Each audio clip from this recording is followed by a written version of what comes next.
I found a receipt in my wife's car. Just a crumpled piece of paper from some obscure motel I'd never heard of. 2 drinks, 1 bourbon, 1 cosmopolitan. She'd told me she was at a client dinner that night. She doesn't drink bourbon. That's when I knew. And what I did next, they never saw it coming. My name is John Mercer. I'm 42 years old, and I run a roofing company here in Manchester.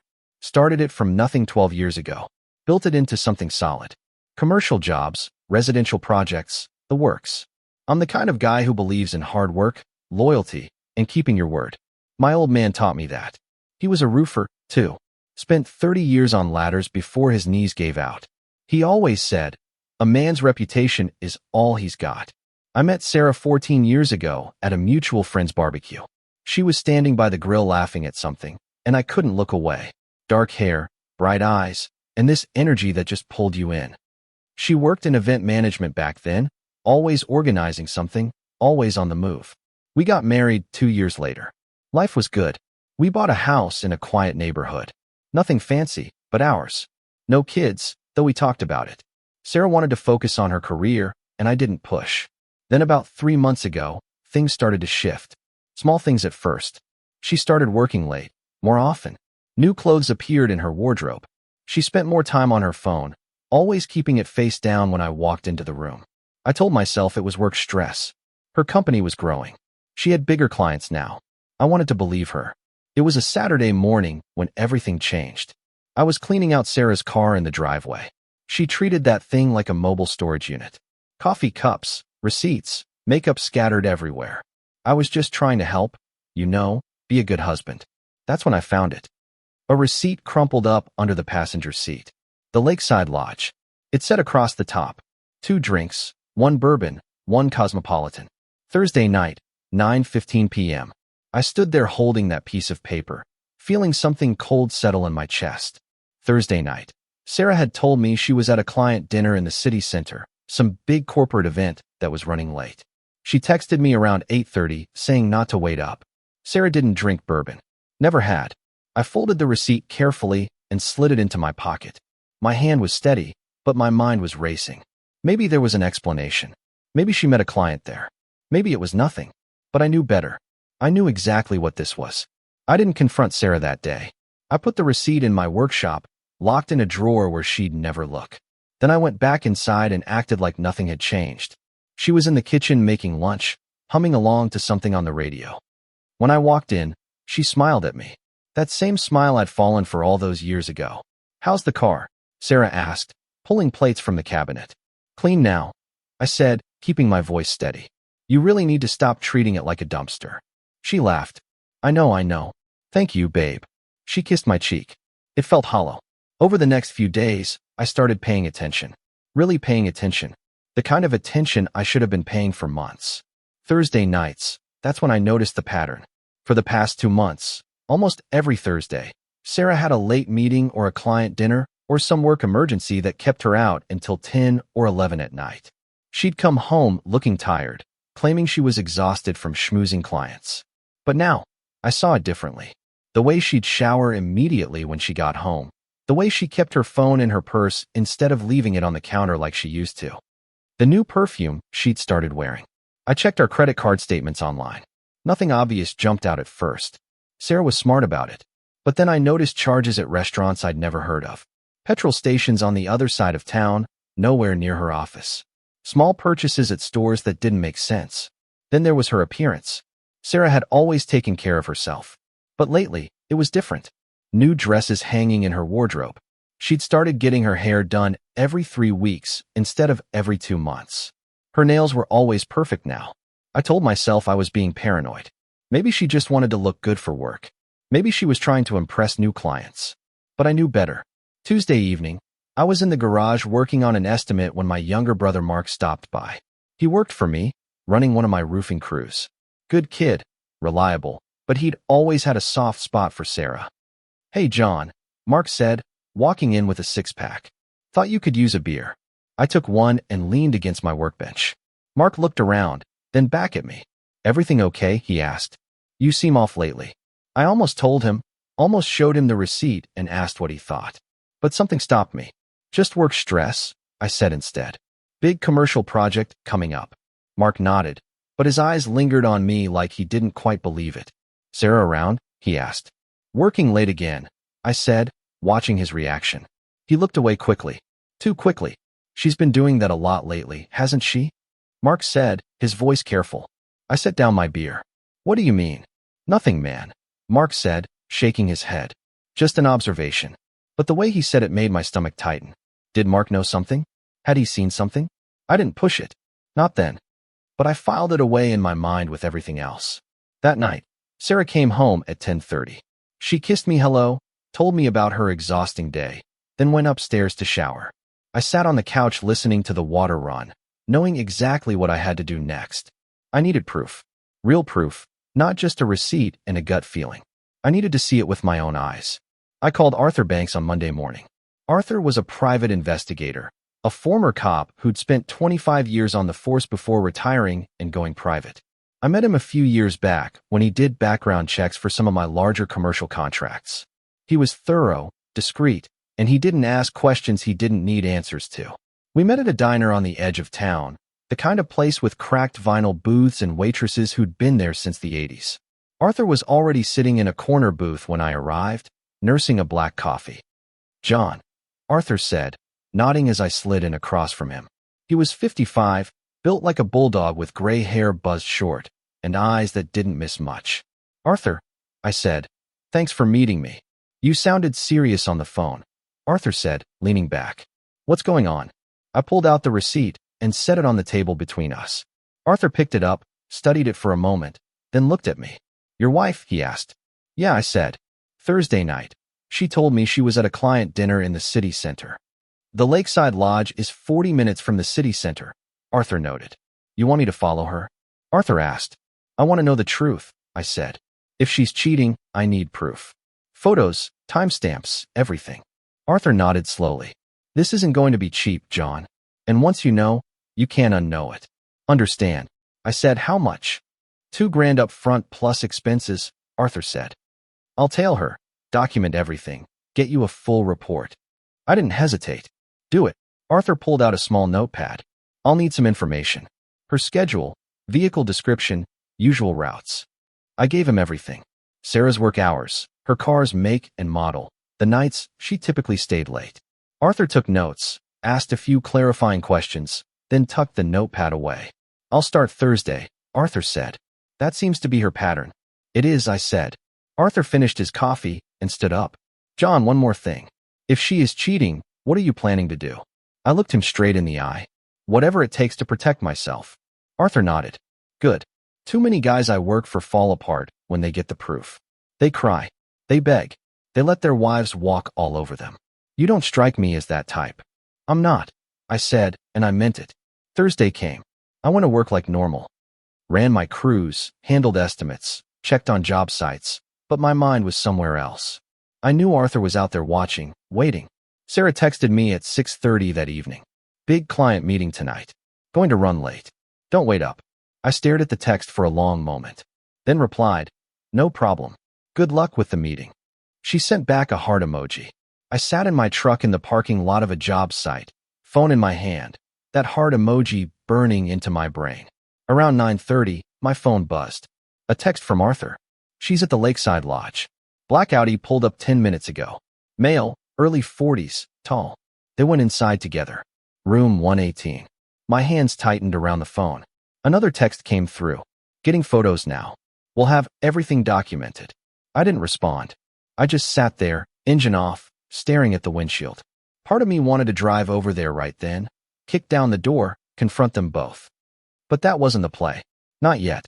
I needed everything documented. I needed leverage. At 11:15, Arthur sent another text. Subject leaving now. Mail left 20 minutes ago. She's heading home. Full report tomorrow. I drove home, pulled into the garage, and walked inside. I poured myself a bourbon and sat in the dark living room waiting. Sarah walked in at 11:40. She looked tired, her hair slightly messed up. She smiled when she saw me. Hey babe, Sarah said. You waited up? Couldn't sleep, I said, taking a sip of bourbon. How was the meeting? Exhausting, she said, dropping her purse on the counter. But productive. I think we landed the account. That's great, I said, my voice even. She walked over and kissed my forehead. I'm going to shower and crash. Long day. I watched her walk upstairs. Heard the bathroom door close. Heard the water start running. I finished my bourbon in one swallow. Tomorrow I'd see the photos. Tomorrow I'd know everything. And then I'd decide exactly how to destroy her. Friday morning, Arthur called me at 7 o'clock. I was already at the office going over payroll, trying to keep my mind busy. John, it's Arthur, he said. I've got everything. Where do you want to meet? I asked. Same place as before. 1 hour. I drove to the diner, my hands steady on the wheel. No shaking, no panic, just cold focus. Arthur was waiting in the same corner booth, a manila folder sitting on the table in front of him. I slid in across from him, and he pushed the folder toward me. It's all in there, Arthur said quietly. Photos, timestamps, license plate to the other vehicle. Everything you asked for. I opened the folder. The first photo hit me like a punch to the gut. Sarah standing outside room 118 at the Lakeside Lodge, smiling up at a man I'd never seen before. Tall, well-dressed, confident. The next photo showed them walking into the room together, his hand on the small of her back. I flipped through more images. Timestamps showed they were inside for 2 hours. Then photos of him leaving first, adjusting his tie. Then Sarah 20 minutes later, checking her phone as she walked to her car. I ran the plates, Arthur said. The car belongs to James Tillman. Ring any bells? The name hit me like ice water. Yeah, I said slowly. He's my business partner. Arthur's expression didn't change, but I saw something flicker in his eyes. Your business partner? We started the roofing company together 5 years ago, I said, my voice flat. 50-50th split. He handles the commercial contracts. I handle residential and operations. Jesus, Arthur muttered. I closed the folder, my jaw tight. James. Of all people, James. The guy I trusted with half my business. The guy I'd invited to my house for barbecues. The guy who'd sat at my dinner table and shaken my hand. There's more, Arthur said. I did some digging into his background. James Tillman is married. Wife's name is Nicola. They've got 2 kids, 8 and 10 years old. I looked up at him. He's married? Yeah, Arthur said. Lives about 30 miles north of here. Nice house, white picket fence, the whole deal. So James was destroying 2 families, not just mine. I need copies of everything, I said. Digital and physical. Arthur nodded. Already done. USB drive is in the folder, and I've emailed encrypted files to the address you gave me. I pulled out my checkbook and wrote him a check for the full amount, plus 1,000 extra. That's more than we agreed, Arthur said. You did good work, I said, standing up. I appreciate it.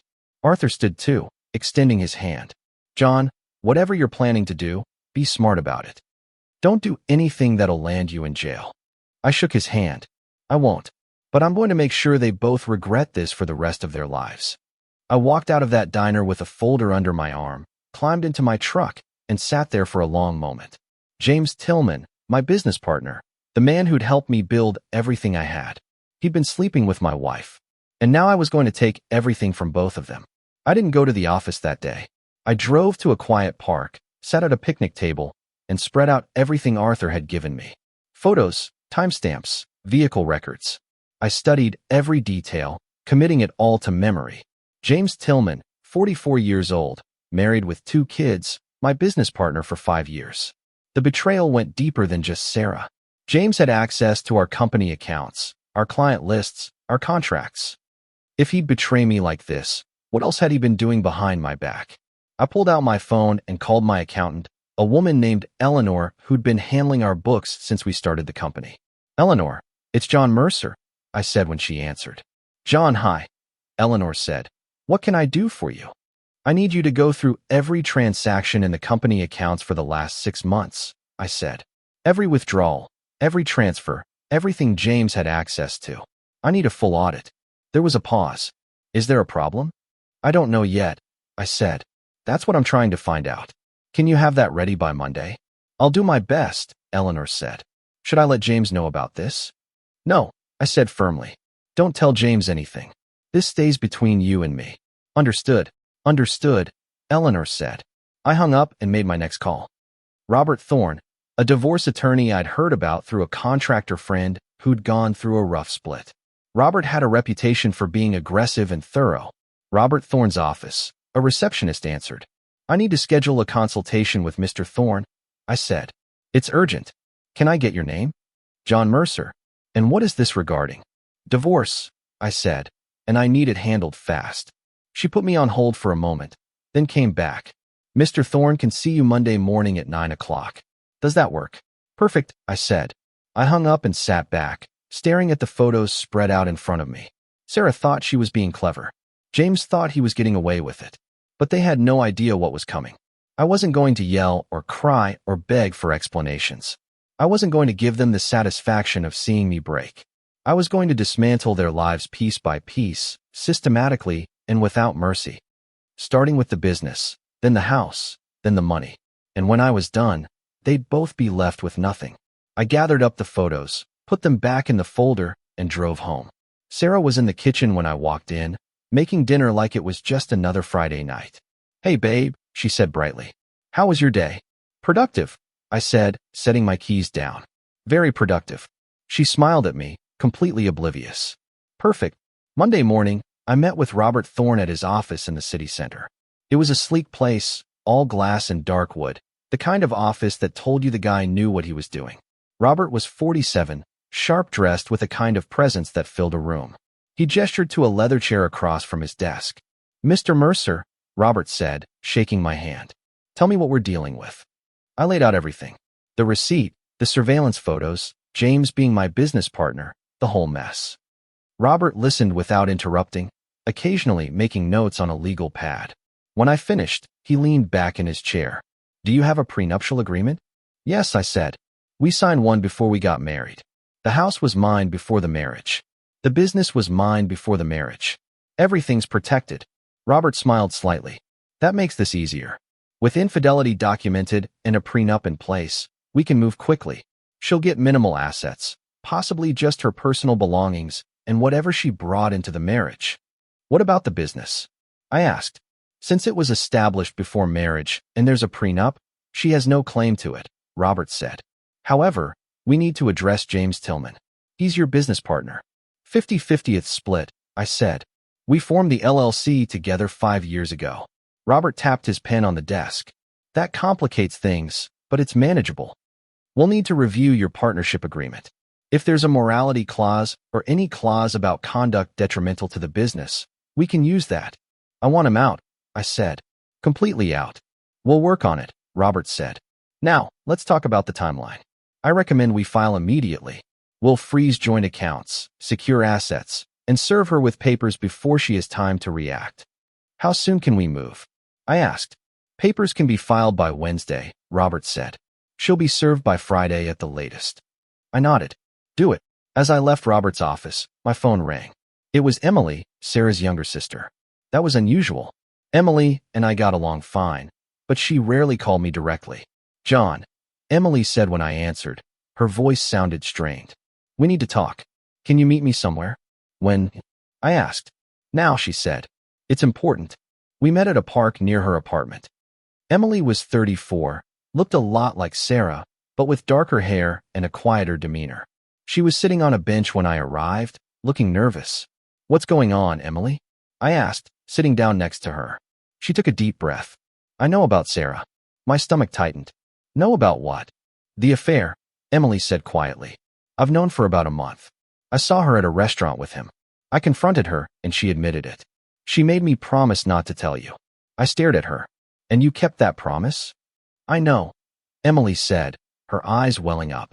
I know. I should have told you immediately. I've been sick about it, John. I couldn't sleep. That's why I'm telling you now. I can't keep lying for her. I took a slow breath, processing this. Who else knows? Just me, as far as I know, Emily said. But John, there's more. Sarah's been talking to a lawyer. She's planning something. My jaw tightened. What kind of something? I don't know the details, Emily said. But I heard her on the phone last week. She was talking about assets, about protecting herself. I think she knows you might find out, and she's getting ready. So, Sarah was planning her own move. That changed things. There's something else, Emily said, hesitating. Sarah told me she's pregnant. The world seemed to stop for a moment. Pregnant? I repeated. She said she just found out 2 weeks ago, Emily said. But John, I don't know if it's yours. Given everything that's happening, I thought you needed to know. I sat there feeling like I'd been punched in the chest. Pregnant. Either it was mine or it was James's. And given the timeline, I had no way of knowing for sure. Thank you for telling me, I said finally. Emily reached over and squeezed my hand. I'm sorry, John.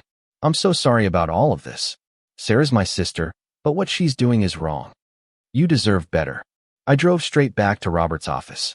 His secretary tried to stop me, but I walked past her and into his office. Robert looked up from his desk, surprised. Robert, I said. She's pregnant, and she's already talking to a lawyer. Robert's expression hardened. Sit down. Tell me everything. Eleanor, my accountant, called me Tuesday afternoon. I was at a job site inspecting a commercial roof installation when my phone buzzed. John, we need to talk, Eleanor said, her voice tight. I found something. I'm on my way, I said. 20 minutes later, I was sitting in her office watching as she pulled up spreadsheets on her computer. I went through every transaction like you asked, Eleanor said, and I found discrepancies. Money has been moving out of the business account into a separate account that I didn't know existed. How much? I asked. Over the last 6 months? About £150,000, Eleanor said. My hands balled into fists. James. The transfers were authorized by him, Eleanor said. The account is under an LLC name I've never seen before, Tillman Consulting Services. So James had been stealing from me, from our company, while sleeping with my wife. Can we prove it? I asked. Absolutely, Eleanor said. I have every transaction documented. This is embezzlement, John. You could press charges. I sat back, my mind racing. James hadn't just betrayed me personally. He'd been robbing the business we'd built together. Send everything to Robert Thorne, I said. My attorney. He needs to see this immediately. Already done, Eleanor said. I sent it over an hour ago. I called Robert from my truck. I just saw Eleanor's report, Robert said when he answered. This changes everything. James Tillman isn't just your wife's affair partner. He's committed a crime. What are my options? I asked. We can file criminal charges for embezzlement, Robert said. Or we can use this as leverage to force him out of the business entirely, sign over his half, walk away with nothing, or face prosecution. I want him out, I said, and I want my money back. Consider it done, Robert said. I'll have papers drawn up by tomorrow. But John, we need to move fast. If James suspects anything, he might try to move more money or destroy evidence. That night, Sarah came home at her usual time. She was acting normal, cheerful even. She kissed me hello and started talking about her day like nothing was wrong. How was work? Sarah asked, pouring herself a glass of wine. Busy, I said, watching her carefully. How about you? Exhausting, she said. But good. We landed a big client today. She was lying so easily, like it was second nature. Sarah, I said slowly. Is there anything you want to tell me? She looked at me, her expression curious. Like what? I don't know, I said. Anything important? She laughed. John, you're being weird. Are you okay? I almost told her right then. Almost laid it all out. The photos, the surveillance, James, the money. But I held back. I'm fine, I said. Just tired. She came over and wrapped her arms around me. You work too hard, babe. You need to relax more. I stood there, her arms around me, feeling absolutely nothing. Yeah, I said. Maybe you're right. She pulled back and smiled at me. I'm going to take a bath. Long day.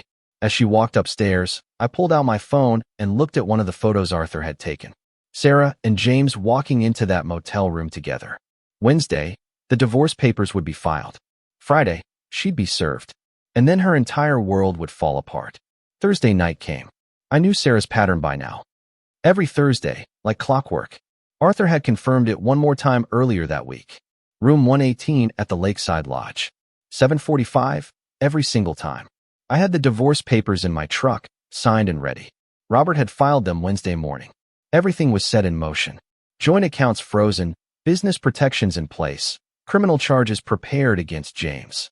At 7:15, Sarah came downstairs wearing a new dress I'd never seen before. She grabbed her purse and kissed my cheek. Client dinner, Sarah said. Might be late. Drive safe, I said, not looking up from my phone. She left. I waited 10 minutes, then got in my truck and headed to the Lakeside Lodge. I parked 3 spaces away from Sarah's car. James's black Audi was already there. I sat in my truck, watching the door to room 118, waiting. I wasn't nervous. I wasn't angry anymore. I was just ready to end this. At 9:30, I got out of my truck, walked across the car park, and knocked on the door of room 118. Housekeeping, I said. The door opened. James stood there, shirt unbuttoned, looking confused. Then he saw me. His face went white. John, James said, his voice cracking. What are you? I pushed past him into the room. Sarah was sitting on the bed, wrapped in a sheet, her eyes wide with shock. Darling, Sarah stammered, using my middle name like she always did when she was scared. What are you doing here? I pulled the divorce papers from my jacket and tossed them onto the bed next to her. You've been served, I said, my voice calm and steady. Read them. Sarah grabbed the papers with shaking hands. Her eyes scanned the pages, and I watched as the reality hit her. Divorce, adultery grounds, prenuptial agreement enforced, zero claim to the house, zero claim to the business. John, no, Sarah said, her voice breaking. Please, we can talk about this. There's nothing to talk about, I said. I turned to James, who was still standing near the door looking like he might be sick. You're done, too, James. Criminal charges for embezzlement are being filed tomorrow. £150,000 stolen from our company.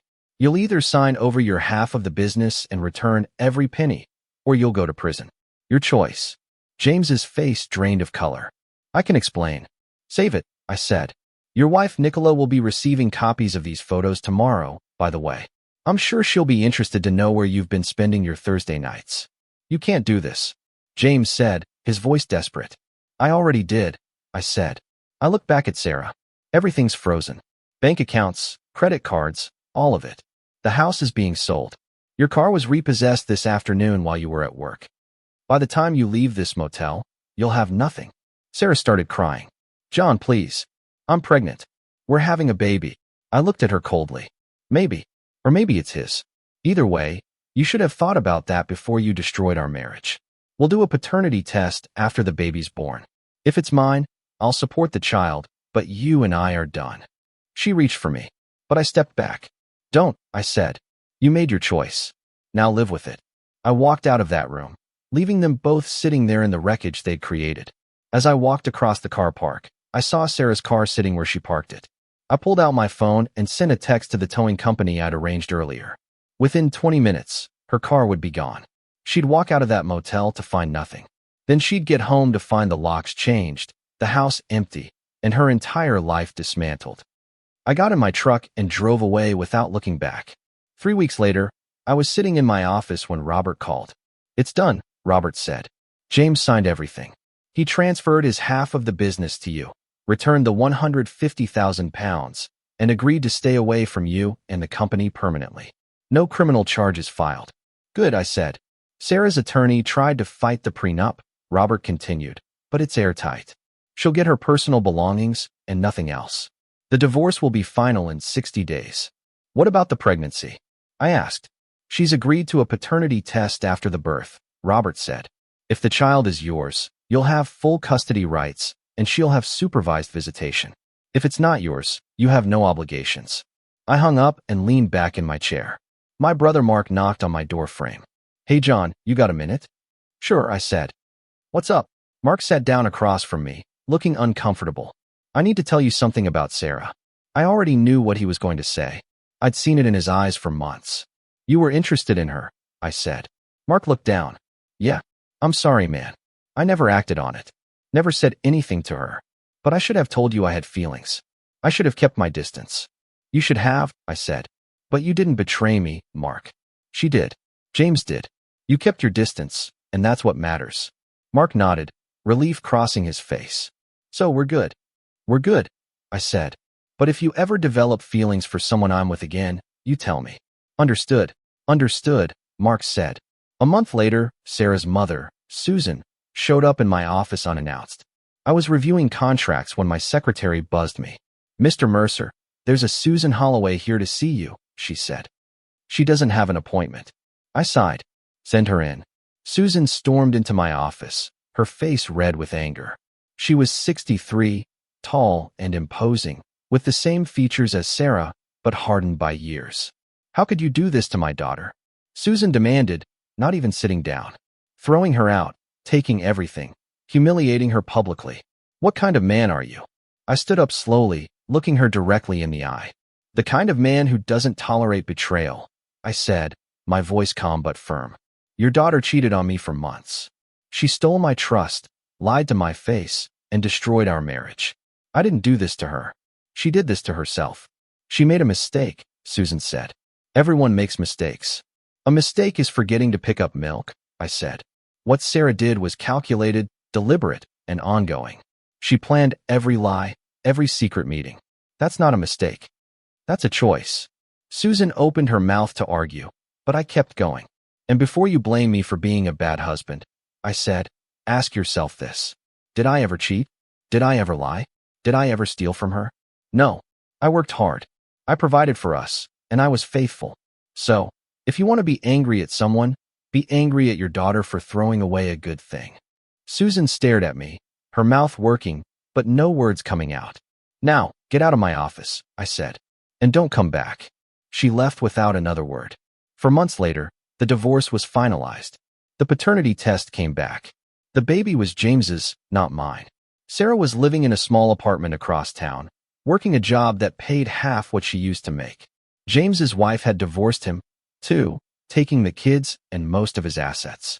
He'd moved to another country. As for me, I bought a new house, smaller than the old one, but it was mine. The business was thriving without James's interference. I promoted one of my senior crew leads to partner, someone I actually trusted. Emily stopped by one afternoon to check on me. We'd stayed in touch after everything fell apart. How are you doing? Emily asked. Better, I said. Honestly, it hurt, but I'm past it now. For what it's worth, Emily said. You handled this better than most men would have. You didn't fall apart. You stayed strong. I had to, I said. Falling apart wouldn't have changed anything. It just would have made me weaker. Life moved on. I learned to trust again, slowly. Learned that not everyone would betray me the way Sarah and James had. And I learned that sometimes the strongest thing you can